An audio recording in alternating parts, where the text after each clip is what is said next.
Assalamualaikum warahmatullahi wabarakatuh.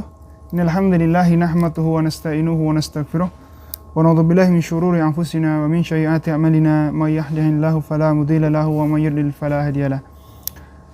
Teman-teman, setelah konten-konten kita kemarin, nanti akan kita buat berkelanjutan dari SOP, macam-macam SOP yang harus kita jalankan. Kemudian akan kita sambung di bab pakan. Yang ini sangat penting, kemarin sudah kita buka bahwasanya bagi teman-teman yang ingin beternak, pakan ini sangat menentukan.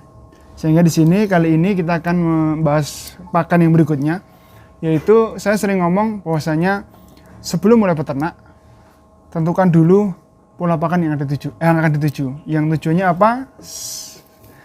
Untuk kesiapan keberlanjutannya dalam beternak ini, sehingga bisa memetakan berapa sih yang dibutuhkan, apa yang akan dilakukan, dan pola-pola ini nanti yang akan menentukan keberlangsungannya, keberhasilannya, insya Allah.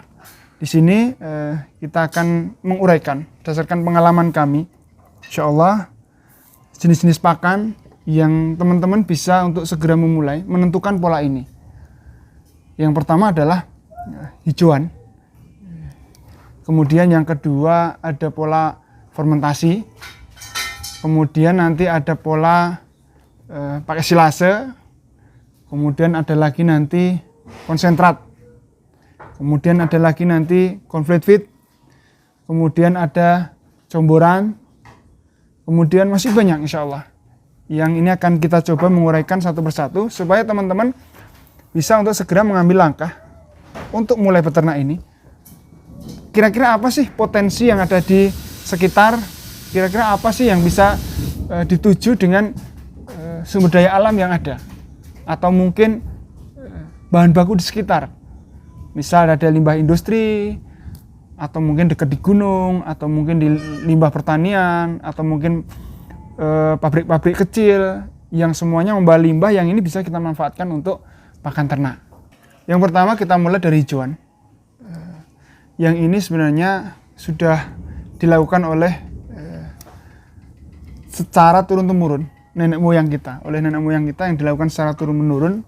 Mereka mengandalkan sumber daya alam yang mereka manfaatkan untuk pakan ternak. Tapi untuk pola yang akan kita tuju dengan hijauan ini, alhamdulillah masih ada kesempatan untuk menggunakan hijauan ini.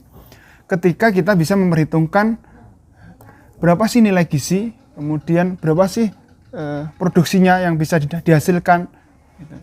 Sehingga dengan pola hijauan ini kita bisa by data juga. Nanti kita melihat misalkan dengan rasional, atau mungkin sudah semi modern, atau mungkin sudah sebuah perusahaan yang besar. Kita harus mencoba untuk menghitung. Yang ini yang kami lakukan dulu awal-awal beternak. Sehingga ternyata daun A, B, C dari masing-masing daun itu mempunyai nilai gizi yang berbeda. Nanti bisa di-searching di Google. Dibiasakan untuk memulai menghitung.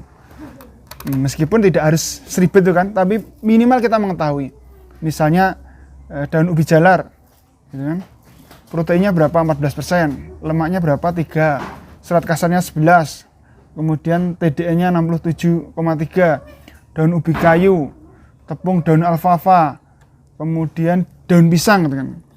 Daun pisang berat keringnya 91%.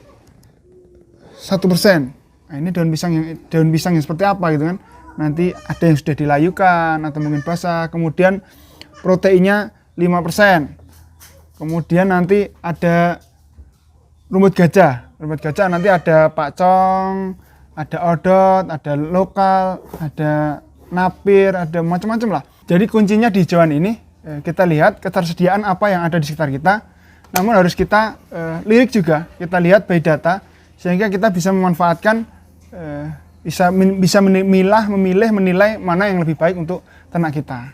Kemudian pilihan pola berikutnya adalah fermentasi yang kedua. Kemudian yang ketiga silase. Sebenarnya dua pilihan ini hampir sama. Yang membedakan nanti adalah ketika fermentasi ini dengan probiotik, dengan menyampurkan bahan-bahan menjadi satu. Kalau silase biasanya pengertiannya teman-teman yang hanya hijauan saja. Mohon maaf ini hujan, mudah-mudahan nanti suaranya jelas.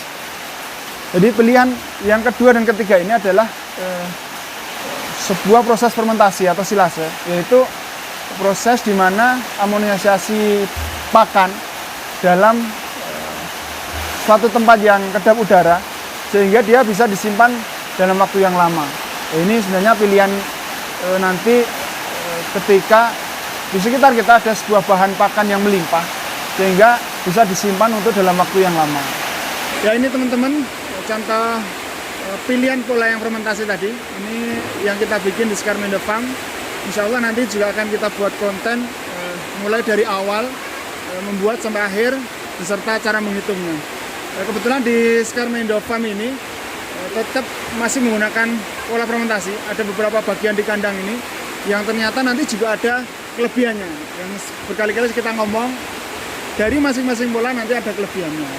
Insya Allah kelebihannya nanti banyak. Di antaranya adalah kita bisa memproduksi dalam jumlah yang besar dalam waktu yang singkat. Kemudian kita simpan. Kemudian kita juga bisa, yang pertama, yang kedua kita bisa mengatur nilai gizi karena kita diperam. Kemudian kita bisa mengatur ini nilai proteinnya kurang, nilai karbonnya kurang. Itu yang kedua.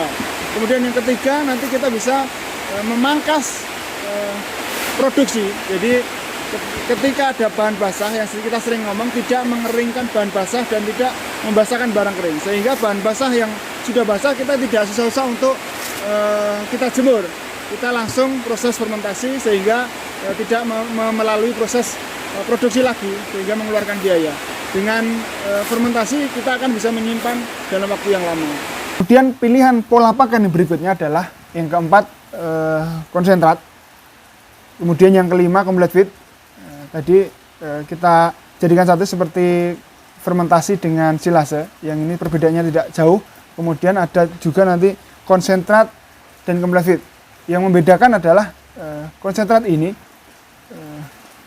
pakan kering, bahan jadi pakan kering yang mempunyai nilai sumber protein dan energi tinggi, karbohidrat tinggi.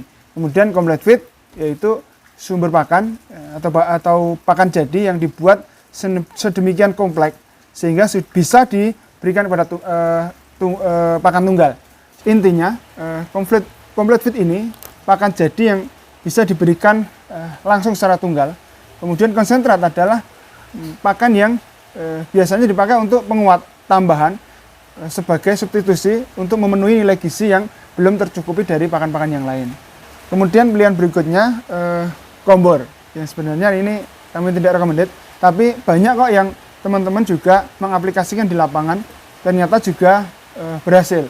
Ini dengan pola kombor, dengan mengandalkan sumber bahan baku pakan yang tersedia di sekitarnya, misalnya ampas tahu, atau mungkin nanti ada limbah tempe, atau mungkin ada limbah-limbah produksi home industry yang itu menghasilkan sebuah limbah cair yang ternyata nilai proteinnya masih tinggi, sehingga ini bisa diaplikasikan dengan pola yang keenam. Kemudian berikutnya insya Allah masih banyak pola-pola, atau mungkin teman-teman bisa memberi masukan kami di kolom komentar insya Allah, sehingga kita bisa mengingat kembali, karena pilihan-pilihan ini nanti sangat penting untuk dirumuskan di depan, di awal, atau ditentukan di awal, sehingga teman-teman bisa segera memulai dengan mempersiapkan segala sesuatunya untuk menuju pola pakan yang dipilih tersebut. Kemudian untuk teman-teman yang sudah memulai, sekali lagi tidak usah bingung, lakukan apa yang sudah dilakukan, tetap konsisten, insya Allah nanti akan berhasil. Dengan saran kami seperti konten yang kemarin bisa dilihat, lakukan riset by data dengan pola pakan yang teman-teman lakukan saat ini, bagaimana hasil yang didapatkan. Kemudian nanti tinggal memperbaiki dengan menambahkan pola. Jadi sekali lagi pola dari macam-macam pola tadi juga masih nanti bisa digabungkan. Insya Allah ini dulu konten dari kami. Akan kita lanjutkan nanti konten-konten berikutnya di bagian-bagian cara pembuatan dari masing-masing pola tersebut. Insya Allah mudah-mudahan senantiasa kita mendapatkan keberkahan dan senantiasa untuk selalu sehat dalam saat wabah pandemi ini. Tetap ikhtiar, tetap berdoa. Cukup sekian. Assalamualaikum warahmatullahi wabarakatuh.